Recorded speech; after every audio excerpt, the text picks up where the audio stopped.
I'm Kyle Alberta with Cabot Guns, and I'm going to show you today how to field strip your Cabot 1911.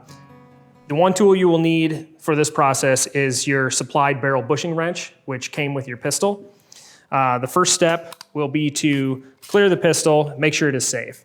Once that is done, you can pull back on the slide until the slide stop is lined up with the second notch on the bottom of your slide. Push on the opposite end of the slide stop until it begins to come out, and then you can just grab it and pull it out from the other side.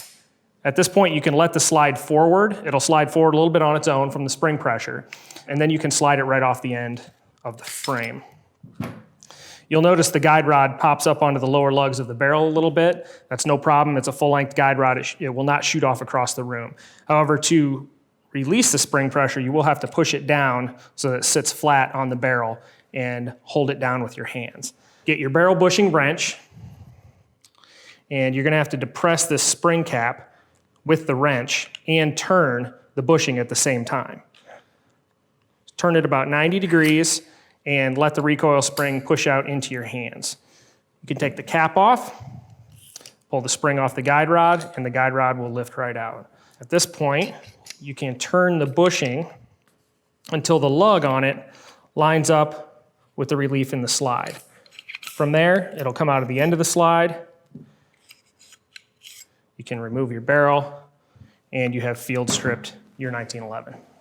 So when it's time to put your 1911 back together, you have all your components cleaned, you have everything lubricated and ready to go. It's basically just the reverse of what we did earlier on the field strip. However, there is a couple little steps that you want to keep in mind.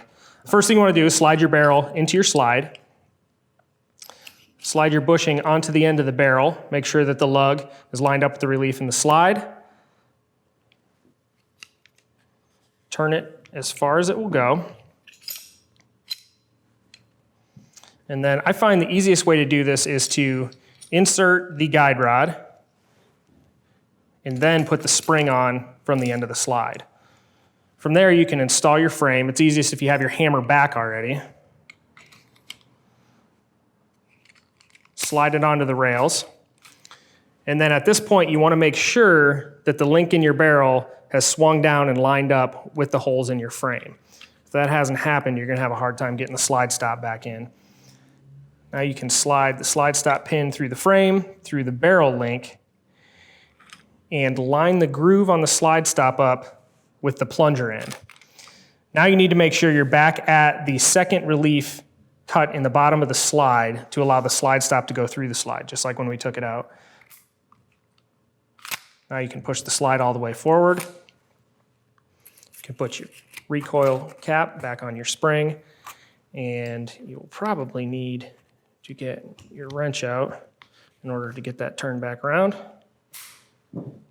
Make sure that the cap seats good inside of the bushing, and you're all set.